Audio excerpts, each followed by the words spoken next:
मुलुक महाराष्ट्रामध्ये महाराष्ट्रातल्या महत्त्वाच्या आजच्या दिवसभरातल्या घडामोडी आपण बघणार आहोत। सुरुवातीला बातमी आपण बघूया। महत्त्वाची बातमी आहे विधान परिषदेचे विरोधी पक्षनेते प्रवीण दरेकर यांच्या संदर्भातली ही बातमी आहे। प्रवीण दरेकरांना दिलासा देण्यास कोर्टाने नकार दिलेला आहे। या घडीची ही महत्त्वाची बातमी आहे। मुंबई हायकोर्टाकडून दिलासा देण्यास नकार देण्यात आलेला आहे।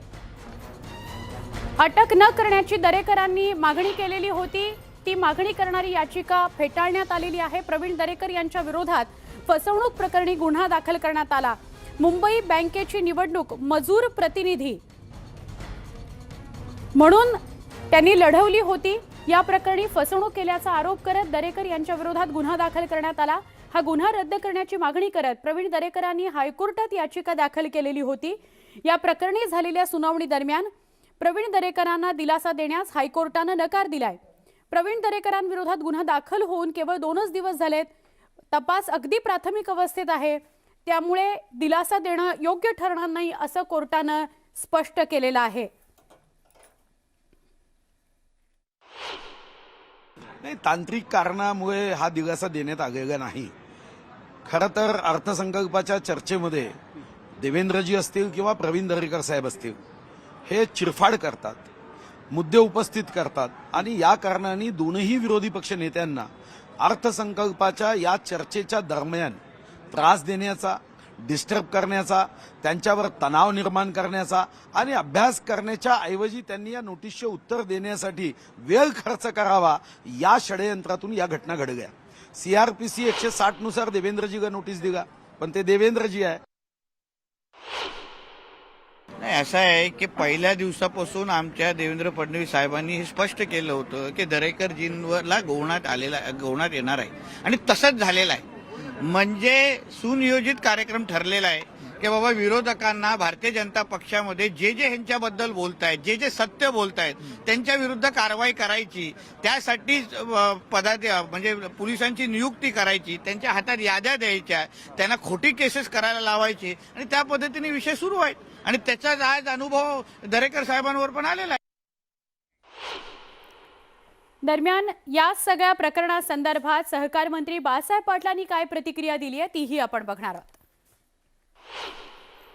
अर्ज भरताना मजूर असल्याची माहिती दडवून स्वतंत्र व्यवसाय असे नियमित करून लोकसेवक या नात्याने शासनाची तसेच मुंबई बँकेच्या लाखो ठेवीदारांची फसवणूक करीत आहेत असे पोलीस चौकशी दिसून आले। तसेच उपनिबंधक सहकारी संस्था यांनी प्रतिज्ञा मजूर सहकारी संस्थेची दप्तर तपासणी केली असता असे आढळून आले आहे की सन 2017च्या हजेरीपटावर श्री दरेकर यांनी सुपरवायझर म्हणून सही करून संस्थेकडून केलेल्या कामाचे म्हणून रुपये 25,750 रोखीने घेतले आहेत। यावरून मान्य श्री प्रवीण दरेकर यांनी शासनाची व मुंबई बँकेच्या ठेवीदारांची फसवणूक केली असल्याचे पोलीस चौकशी निष्पन्न झाल्याने सदर प्रकरणी MRA मार्ग पोलीस ठाणे मुंबई येथे गुन्हा रजिस्टर क्रमांक 55/2022 कलम 199 200 406 417 420 265 668 व 122 भारतीय दंड विधान अन्वये दिनांक 14/3/22 रोजी गुन्हा दाखल केला असून गुन्ह्याचा पुढील तपास सुरू आहे। सध्या महाराष्ट्रातलं वातावरण जर आपण बघायला गेलं तर अर्थात आरोप प्रत्यारोप होत आहेत। भाजपचे सगळे नेते मविया नेत्यांवर आरोप करतायत, मवियाचे नेते भाजपच्या नेत्यांवर आरोप करतायत। आपण ग्राफिक्सच्या माध्यमातून नजर टाकूया, कोण जात्यात कोण सुपात।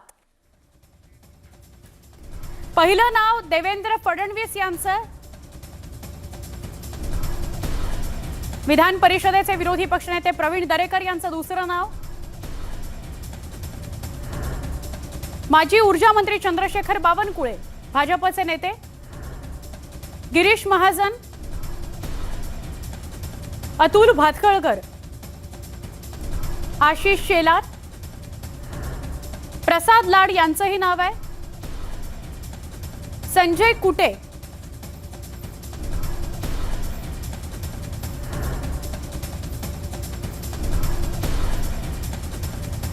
शिवसेना खासदार संजय राऊत,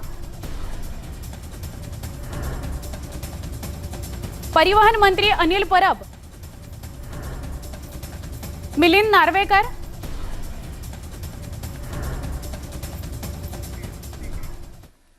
आता बातमी आहे नारायण राणे आणि नितेश राणे यांच्या संदर्भातली। दिशा सालियन प्रकरणामध्ये राणे पिता पुत्रांना दिलासा मिळालेला आहे। कोर्टाने या दोघांनाही दिलासा दिलेला आहे। अर्थात त्यांनी जामिनासाठी अर्ज केलेला होता आणि काही अटी शर्ती घालून हा जामीन मंजूर करण्यात आलेला आहे।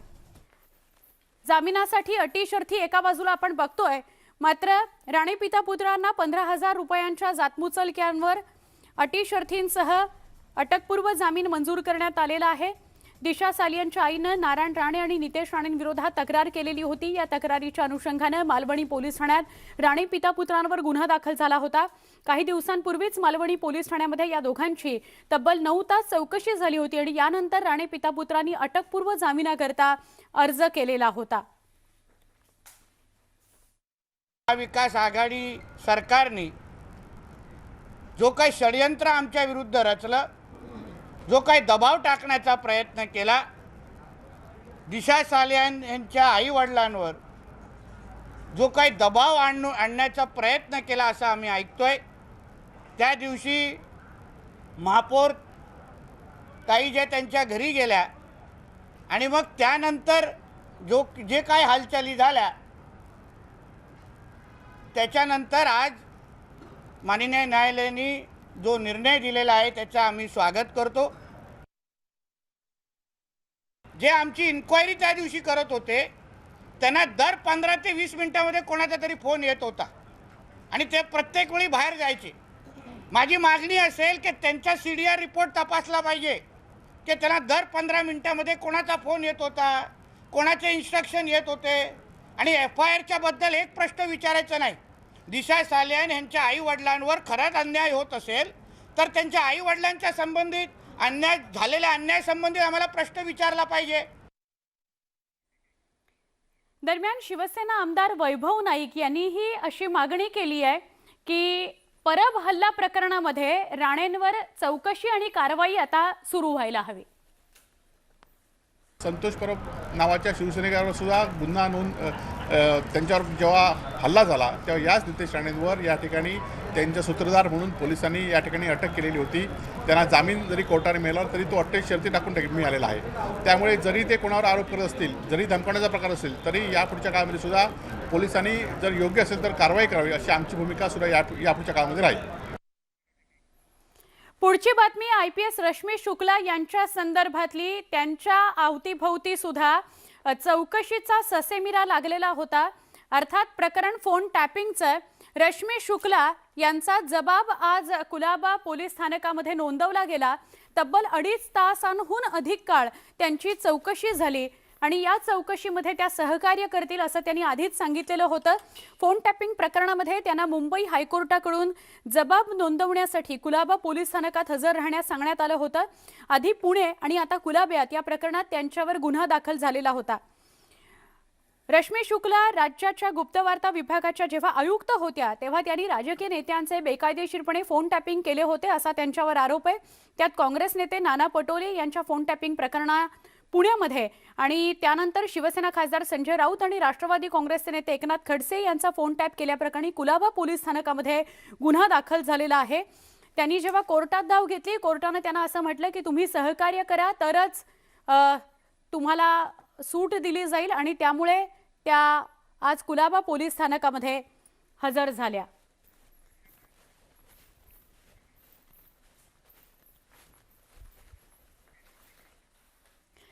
शालेय शिक्षण मंत्री वर्षा गायकवाड यांनी आज एक अत्यंत महत्त्वाचा निर्णय घेतलेला आहे। पालकांकरता, विद्यार्थ्यांकरता आणि शाळांसाठी सुद्धा इशारा म्हणून ही अत्यंत महत्त्वाची बातमी आहे। आपण ही या घडीची महत्त्वाची बातमी बघतोय। राज्य सरकार यापुढे कठोर कारवाई करेल जर पेपर फुटीचं प्रकरण आढळलं तर। राज्य सरकार कुणावर कठोर कारवाई करणार आहे तर शाळांवर कठोर कारवाई करेल जर पेपर फुटीचं प्रकरण समोर आलं तर। फार महत्त्वाचा निर्णय वर्षा गायकवाड यांनी घेतलेला आहे। याविषयी आपण सविस्तरपणे बघूया। राज्यात परीक्षा सुरू असतानाच पेपर फुटीचं लोण आपण बघतो आहोत। वेगवेगळ्या शहरांमध्ये पेपर फुटीच्या घटना समोर येत आहेत आणि याची सरकारनं आता गंभीरपणे दखल घेतली आहे। ज्या शाळेमध्ये पेपर फुटीचं प्रकरण आढळेल त्या शाळेची मान्यता काढून घेतली जाणार आहे, अशी घोषणा शिक्षण मंत्री वर्षा गायकवाड यांनी विधान परिषदेमध्ये केली। नगर जिल्ह्यातील ज्या शाळेत पेपर फुटीचं प्रकरण समोर आलंय त्या शाळेची मान्यता काढून घेण्यात आलेली आहे। काय झालं, कोरोनाची परिस्थिती असल्यामुळे आपण प्रत्येक शाळेला हे एक्झामिनेशन सेंटर केलं आणि त्यामुळे या शाळेला सुद्धा आपण दिल्या। ज्या वेळेला ते पत्रकार तिथे गेले तेव्हा त्यांनी तिथे पाहिलं की काही शिक्षक मंडळी आणि त्या ठिकाणी कॉपी करण्याचं काम त्या ठिकाणी सुरू होतं।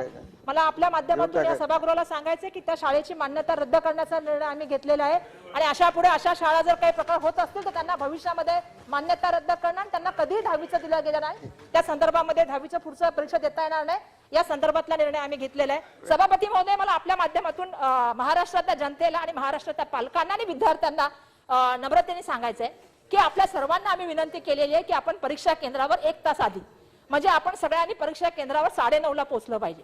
जे विद्यार्थी उशिरा येतात, आता आम्ही निर्णय घेतलेला आहे की कोणत्याही विद्यार्थ्याला 10:30 नंतर घेत असताना जोपर्यंत त्याची पूर्ण तपासणी होत नाही सभापती महोदय, तोपर्यंत त्यांना परीक्षेला बसू दिलं जाणार नाही। अर्थमंत्री अजित पवार यांनी आज विधानसभेमध्ये वेगवेगळ्या विषयांवर चर्चा केली, संवाद साधला आणि उत्तरं सुद्धा दिली। त्यातला महत्त्वाचा विषय होतो कोरोनाचा। कोरोनाला अजूनही हलक्यात घेऊ नका। चीनमध्ये काही शहरं अशी आहेत जी पूर्णपणे लॉकडाऊनमध्ये गेलेली आहेत, त्यामुळे कोरोना अजून सुद्धा महाराष्ट्रातून देशातून गेलेला नाही। काळजी घ्या, सतर्क रहा असं आवाहन केलेलं आहे अजित पवार यांनी। आणि हे सांगताना त्यांनी असंही म्हटलंय की सरकार ज्या काही घोषणा करतंय किंवा जे काही नियम लागू करतंय ते तंतोतंत पाळले जावेत।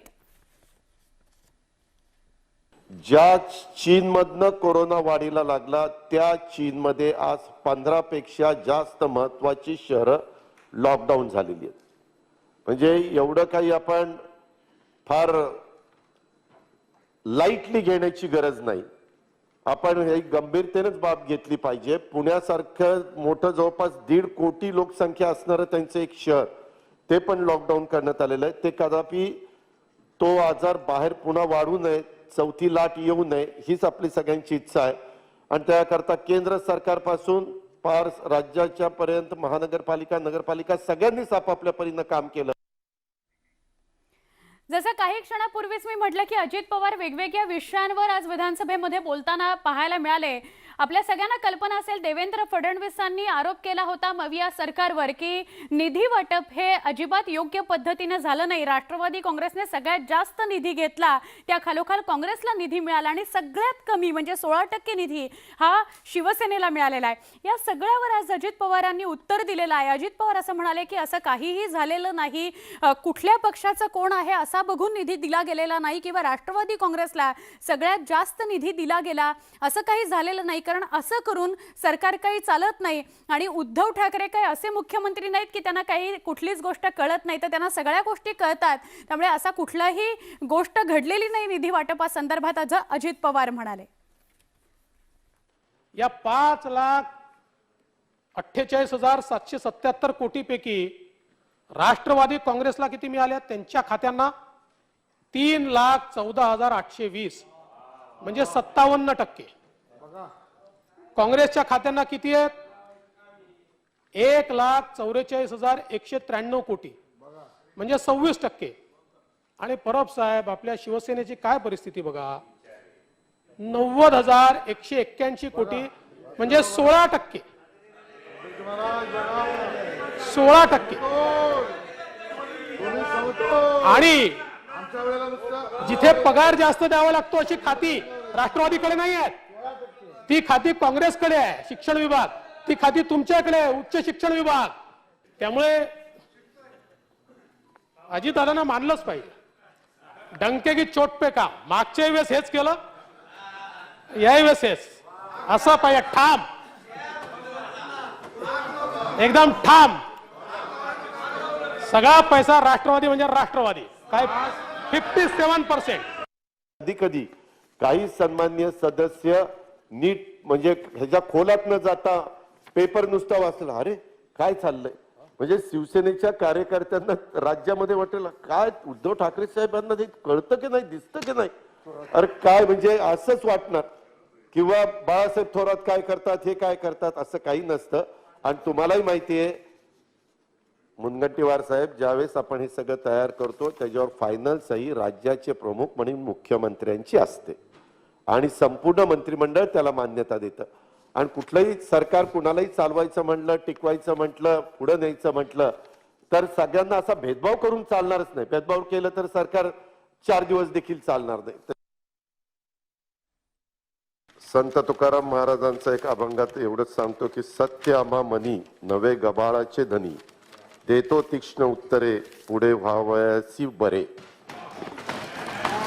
त्याच्यामध्ये मला याच्यामध्ये राजकारण करायचं नाही. आपण अनेक जण मला ओळखता, बरेच वर्ष मी ह्या सभागृहामध्ये सदस्य म्हणून काम करतो आणि काम करत असताना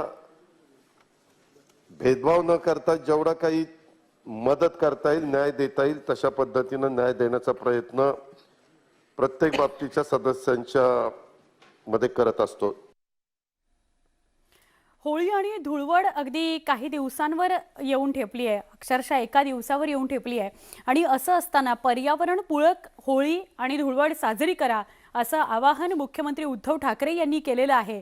ते याकरता गेले 2 वर्ष आपण सलग कोरोनाशी झुंज देतोय, त्यामुळे होळी धुळवड किंवा इतर कुठलेही सण आपण उत्साहाने साजरे करू शकलेलो नाही. यावेळेला जरा निर्बंध शिथिल आहेत, त्यामुळे जनतेनं पर्यावरणपूरक होळी साजरी करावी असं आवाहन उद्धव ठाकरेंनी केलंय.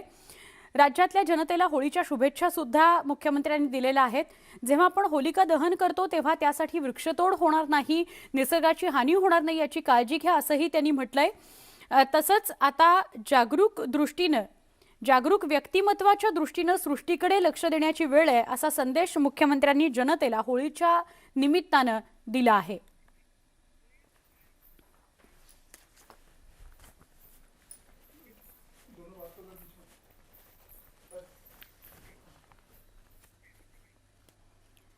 दरम्यान होळी कशी साजरी करा या संदर्भात गृह विभागाने काही नियम घालून दिलेले आहेत. त्या नियमांचं पालन करूनच होळी आणि धुळवड साजरी करावी लागणार आहे. रात्री 10च्या नंतर डीजे लावण्यास बंदी करण्यात आलेली आहे, बंदी घालण्यात आलेली आहे. 10च्या आधीच होळीचं दहन करा असं एक आवाहन करण्यात आलेलं आहे. होळी दरम्यान बिभत्स वर्तन जर आढळलं तर कारवाई होईल. महिलांची आणि मुलींची खबरदारी घ्या, त्यांना जबरदस्तीनं रंग लावू नका. परीक्षा असल्यानं लाऊडस्पीकर लावू नका.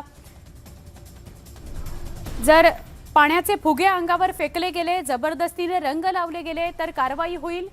आणि होळीच्या दिवशी रात्री 10च्या आत होळी पेटवणं बंधनकारक असणार आहे. गृह विभागाने हे नियम घालून दिलेले आहेत.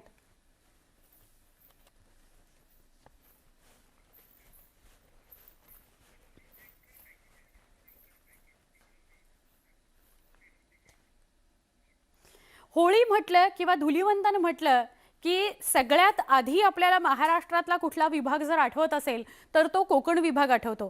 कारण कोकणामधला शिमगोत्सव हा इतका प्रसिद्ध आहे आणि या शिमगोत्सवाच्या सुरुवातीला म्हणजे होळी सुरू होते ती आठवडाभर चालते आणि शंकासुराचे नाच सुद्धा नाचवले जातात. या सगळ्याचा आपण आढावा घेऊया, म्हणजेच कोकणातल्या होळीचा आढावा घेऊया.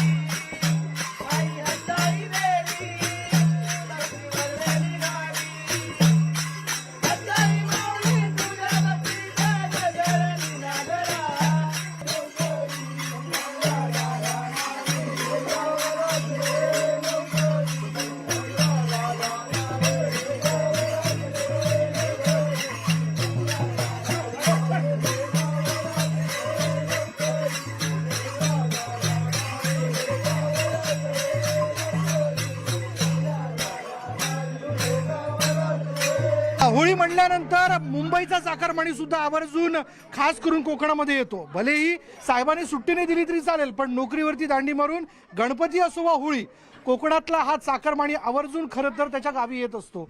पण होळीच्या 8 दिवस अगोदर, साधारण 8 ते 9 दिवस अगोदर जर आपण बघितलं तर वेगवेगळ्या वाड्यांमध्ये शंकासुराचे आणि त्याचबरोबर त्यांच्या सगळ्या समूहाचे वेगवेगळे खेळ रंगतात आणि तेच हे खेळ जे आपण बघतोय या क्षणाला आपल्याला बघायला मिळतात.